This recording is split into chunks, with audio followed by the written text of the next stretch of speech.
Family Hospice and Palliative Care is one of the oldest not-for-profit hospices in Western Pennsylvania. In fact, they began as a volunteer-supported hospice before there was even reimbursement for hospice care. So it began as a social movement assembled by local healthcare providers and volunteers in the community, and then of course has grown over time with the introduction of the hospice Medicare benefit and the aging population here in Western Pennsylvania. People ask me a lot, Liz, how many offices do you have? And what I like to say is we have over 400, because our office is wherever a patient that needs care from us is. So hospice care is going out to the person that needs us and visiting with them, with their family, or in the facility that they call home, and providing the intermittent nursing care, medical care, CNA help, social work, and spiritual care that they need to meet their last months in comfort, in place, without a lot of treatments and procedures that they don't want, and without a lot of mystery and medicalization. So it's about comfort and quality of life, and family hospice is wherever you are.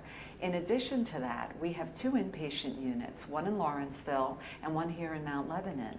And those are for folks that can't get the symptom control and the comfort that they need in the home environment.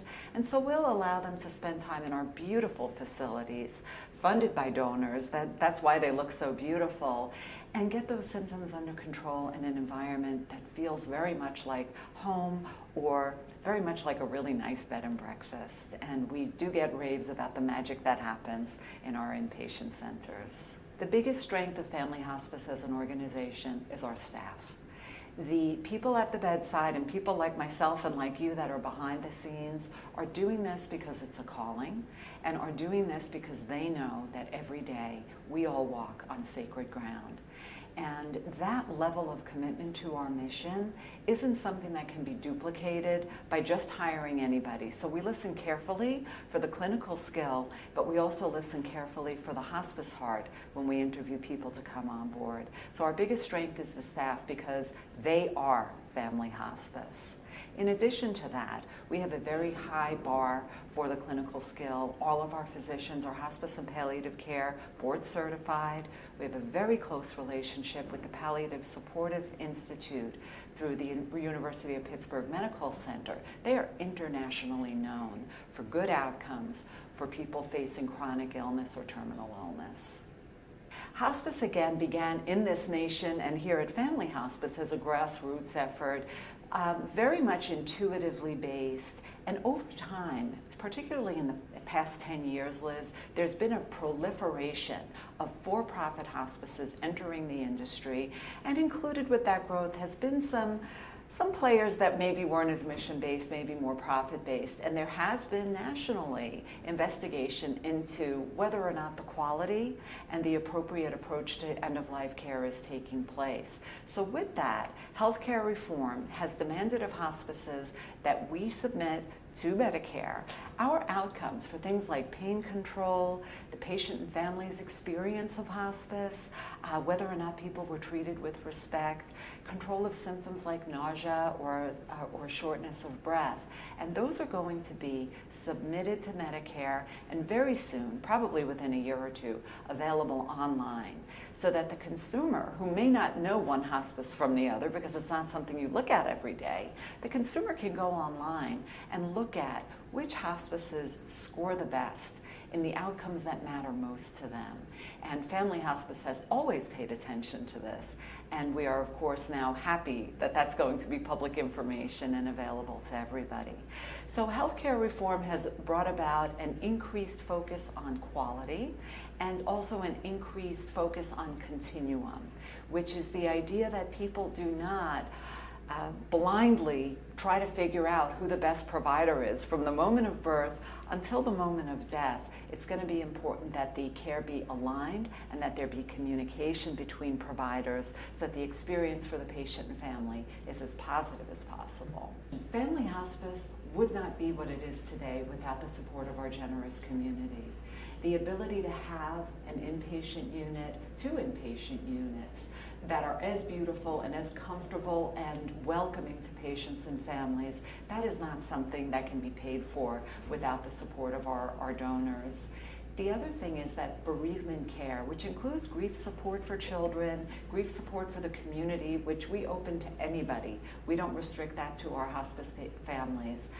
That is unfunded by Medicare and always has been. And so that's a pretty good percentage of our annual budget. We do it well. We provide individual support. We provide individual counseling, community education, memorial services, grief camp for children, and grief specialized treatment for children. And none of that has any reimbursement from any insurance company. The other thing that the donations help support is the education of caregivers in our community. That is an unfunded program. And our care for the indigent. For-profit hospices will not do very much or will not do any care for people that don't have insurance or the ability to self-pay. We provide care to anybody that wants and needs our services, including folks that don't have the ability to pay. None of that would be possible without the support of our wonderful community. At the time when I started in the industry, I didn't even know what hospice was, and I was hired as the director of social work at a very small hospital in South Florida. That was about the year 2000. And I quickly became enchanted with the mission of hospice in general, and with the profound effect that we had on patients and families. What galvanized my commitment to making this my career was my mother's diagnosis at the age of 59 with lung cancer. By the time we found out about it, it was everywhere. It was in her brain, it was in her bones, ovaries, and of course the lungs. And I knew she was going to die and soon because I worked in a hospice. So I could say to the doctors, here's what I'm seeing and hearing going on, what's going on? And they would say, Barbara, your mother has just a couple of months to live. She needs hospice care, she needs pain control, she has to get her affairs in order. And she didn't know. Her doctor never told her that she was facing the end of life. Her doctor never told her how extensive her cancer had spread. And she continued getting very debilitating chemo and radiation that they never told her wasn't going to work and was not going to extend her life. And so she was very sick because these treatments are worth going through if they're gonna help you live. I'm not against curing cancer, but these weren't gonna cure her, they weren't gonna extend her life, and they negatively impacted her quality of life because she was sick a lot during her last 6 months. And so when the end came, nobody told my mother it was the end, nobody told the family. I described her symptoms to my hospice friends at my workplace, and they said, get on a plane and get your sisters on a plane. And we gathered at her bedside, and she slowly began to fade. And when she started to realize what was going on, she became very alarmed and said, I'm dying, aren't I? That's why you're all here. And we didn't say anything, we just cried. And she said, oh my God, I'm not ready. I'm not ready, why didn't anybody tell me? And that's the last thing I heard her say.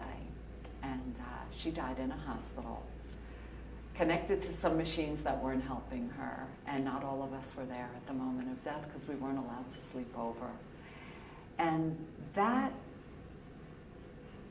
helped me realize on a soul level that people need to have choices about how they face the end of life. And my mom may have chosen to do exactly what she ended up doing, but I suspect that if there had been a way to know what was going on and die in comfort at home with all of us around her, that's what she would have chosen.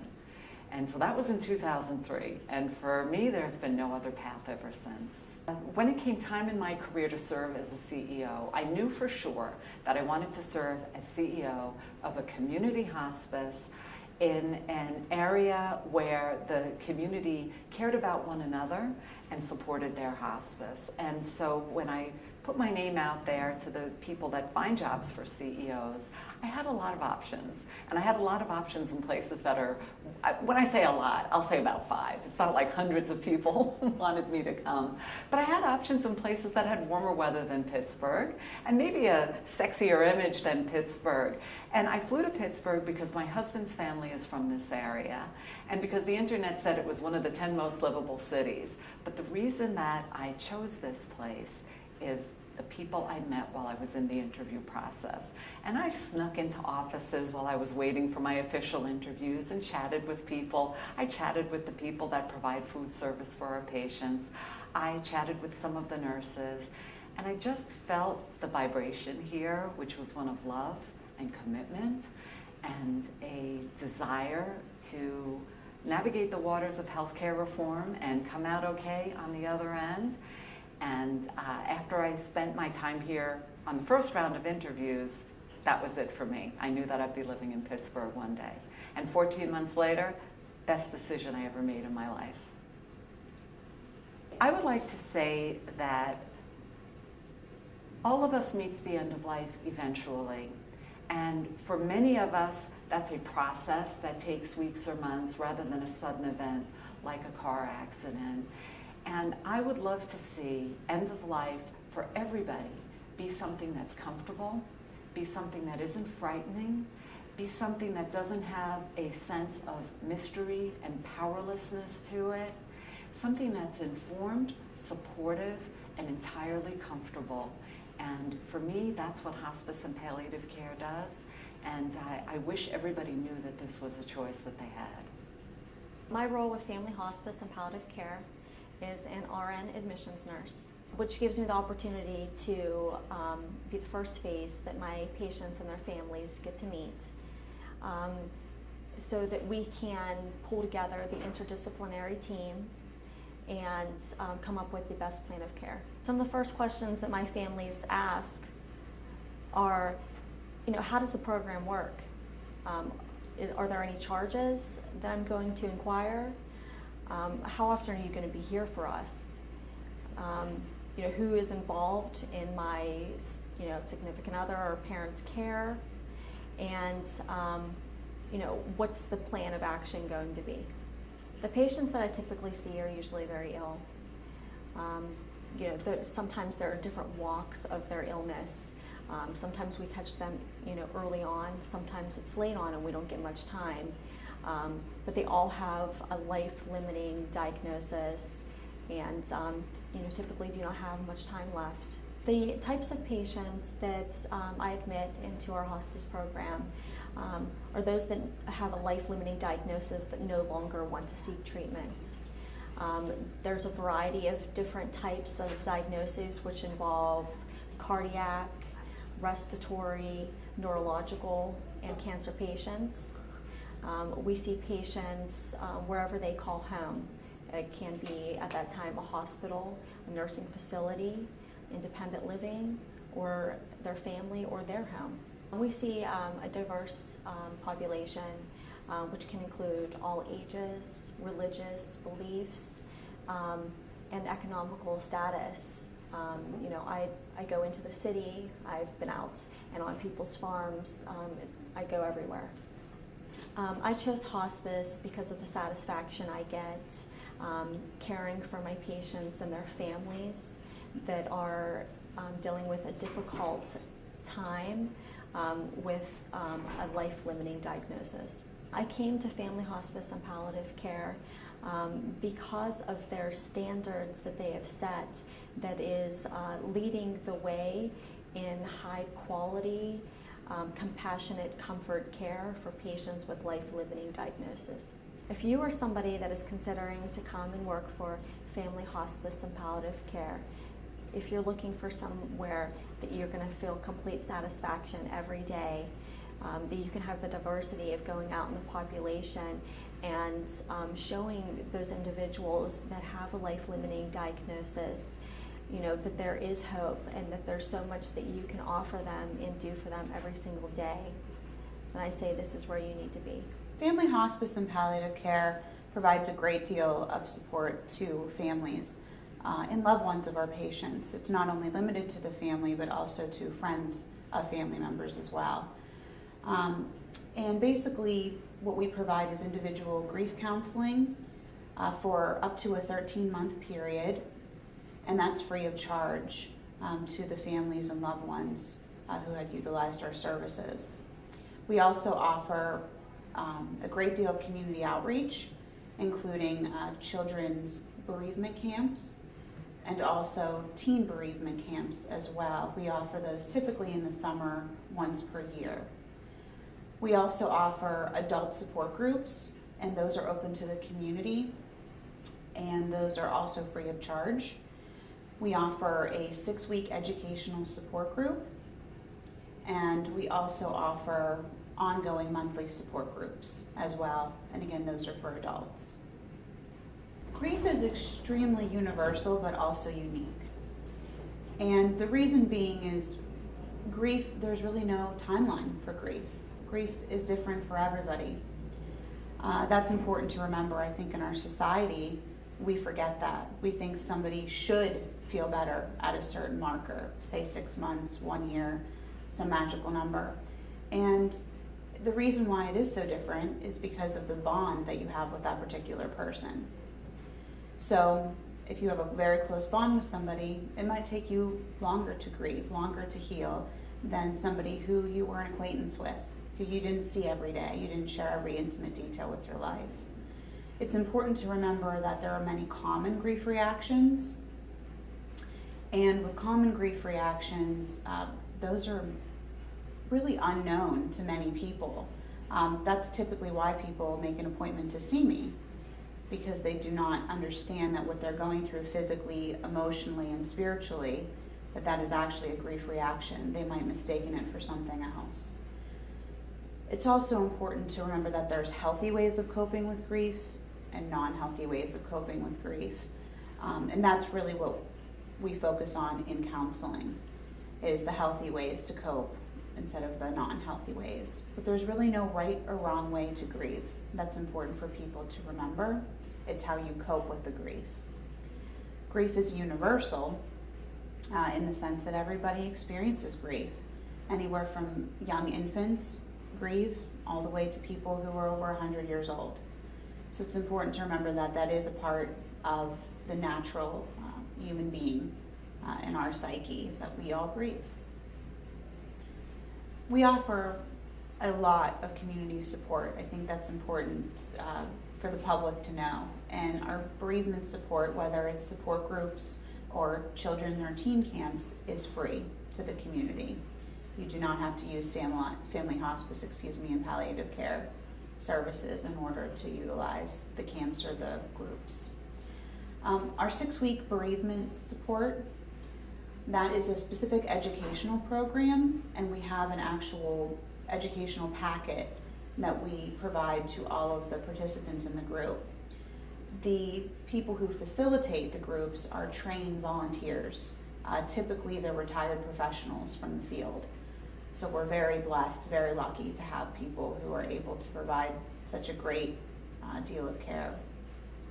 And again, those groups, it's a closed group, so it's a 6-week, they typically meet once a week for 6 weeks. And we offer those typically a few times a year, anywhere from 2 to 3 times a year for adults again. Our children's camp, that is a very great outreach program. We have a lot of outside sponsors who are able to donate things such as pizzas or stuffed animals, carrying blankets, things of that nature. And it's a 1-day camp, which is very interesting, so that there's not a huge commitment to it, because a lot of times parents or guardians are hesitant if there's a huge commitment to something, but they're able to come with their child, ages 6 through 12 we offer for the children. And we are able to do different sorts of things at the camp, such as art therapy, music therapy, pet therapy, and the kids really get a lot out of it. And we have professional, maybe retired volunteers, as well as our professional bereavement staff and family hospice and palliative care clinical staff as well at those camps. Our teen camp is relatively new, We just started that last year, so we finished our second support group this year, and we hold it at a place called Auberly in McKeesport. And Auberly has a type of a challenge course, which is a little bit like an obstacle course, because what teen wants to sit around and talk about grief? That's pretty intimidating to them. So it's being able to utilize a teen's greatest instinct, which is typically movement, getting up, getting around. And they tackle these challenge courses with their parent, guardian, whomever the family member is, as well as our family hospice staff and the Auberly trained staff as well, in order to overcome these obstacles. And then after they're completed the obstacles, we sit around and we talk about how we were able to get that challenge through, how we were able to finish it. So I think that's a really great piece of the teen camp, that it's not this sitting around talking as say adults would. It's very intimidating again to teens typically. And it's being able to get outside and exercise and do things. We have a lot of participants in our adult support groups, whether it's the 6-week Growing Through Grief group or it's our monthly support group, that build these bonds and these friendships, which is amazing because again, they are all together for a common reason, but they're typically all strangers. So it shows a lot in the sense of this is a safe place for somebody to feel so secure that they're able to build these bonds. One of the, probably the biggest ongoing support group that I've seen, an informal support group that led from a formal support group, was a client that I counseled about 2 years ago. And sometimes I hear from her every now and again through an email or a phone call, just checking in to let me know how she is. And she explained to me that after the 6-week educational support group, Growing Through Grief, that she attended about 2 years ago, an entire group developed from that. And again, that's something that our facilitators put in their hands. If they feel comfortable, if they want to exchange phone numbers, get together informally to support each other, that's a wonderful thing. And they call it their Panera support group. And they meet at a local Panera, and some of them drive even from an hour away to come to this group, and they meet once a month. And they've been doing it for 2 years. My story of hospice and how I came to work in hospice, I believe is quite interesting. I was introduced to hospice at a pretty early age. I believe I was a sophomore in college. I was studying at Chatham University, where I earned my psychology degree. And I had a professor named Dr. Peggy Stubbs there, who I became very close with.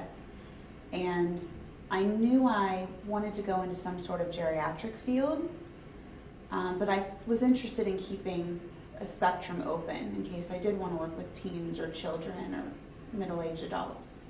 She suggested I do an internship actually at a hospice agency where she had connections. And she taught a death and dying class as well, so she had a lot of personal and professional experience in hospice.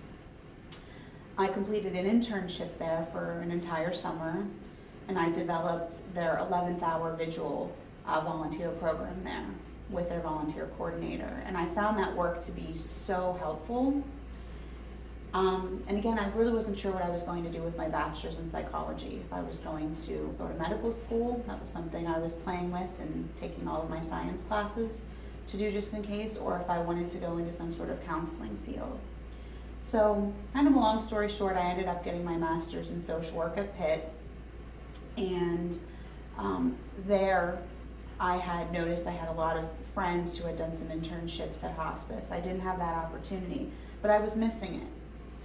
And I was part of something called the Hartford Partnership Program for Aging Education. And our project that we did as a master's fellow, there were three other students, I was the fourth, and we had done an outreach about the importance of hospice and how it's underutilized, especially in our area in Allegheny County. So that got me thinking a little bit more and more and more. My career took me into a different area, into mental health, into medical health, And finally, one day I saw that Family Hospice and Palliative Care specifically was advertising a bereavement counselor position. And I was thrilled. I said, this is where I need to be. They have the best reputation. I have heard wonderful things from patients and families about Family Hospice, and also I was able to meet one of their social workers and chaplains at a facility that I was already working at. And I took them aside and said, do you really think this is a great place to work? And they told me, absolutely, you're going to be very happy. I say, go for it. So I applied, and I'm very excited to be here today. I would say the most important piece of my work that is most gratifying to me personally is to be able to give somebody relief. When they come to see me, they think they're, quote, going crazy, or they're losing their minds, or they're just so lost they don't know who to talk to. They think what they're experiencing is weird, strange, you name it. And the very fact that I'm able to educate them as well as listen to their story provides them a great deal of comfort. The part of my job that is so important is the normalization piece. I have to normalize this grief process for them because it's typically so foreign to people. They don't understand, again, that it's physically affecting them, it's emotionally affecting them, and spiritually affecting them. So I would say that's the most rewarding part of my job.